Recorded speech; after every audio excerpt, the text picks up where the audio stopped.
ধনী গরিব সবাই চায় অন্তত সপ্তাহের একদিন প্রাণী আমিষের স্বাদ নিতে, কিন্তু চড়া মূল্যের কারণে সেই স্বাদ প্রায় ভুলতে বসেছে দেশের অধিকাংশ মানুষ। এমন পরিস্থিতিতে আশার আলো দেখিয়েছে প্রায় 16,000 কিলোমিটার দূরের দেশ ব্রাজিল।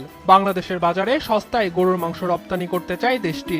সবশেষ এপ্রিলে দেশটি প্রতি কেজি 495 টাকা হারে গরুর মাংস রপ্তানির প্রস্তাব দিয়েছিল। তখন ঢাকার বাজারে প্রতি কেজি গরুর মাংস বিক্রি হচ্ছিল প্রায় 800 টাকা কেজি দরে, কিন্তু আমলাতান্ত্রিক জটিলতা ও প্রয়োজনীয় সনদ না পাওয়ায় শেষ পর্যন্ত তা সম্ভব হয়নি। তবে পুনরায় গরুর মাংস রপ্তানিতে আগ্রহ দেখিয়েছে উত্তর আমেরিকার দেশটি। প্রস্তাবনাটি বাস্তবায়ন হলে বাজার মূল্যের চেয়ে অনেক কমে মাংস পাওয়া যাবে দেশের বাজারে। বিশ্বের সবচেয়ে বড় গরু ও পোল্ট্রি মাংস উৎপাদনকারী দেশ ব্রাজিল। বিশ্বের অনেক দেশে ব্রাজিল থেকে গরুর মাংস রপ্তানি করা হয়, এর মধ্যে অনেক মুসলিম প্রধান দেশও রয়েছে।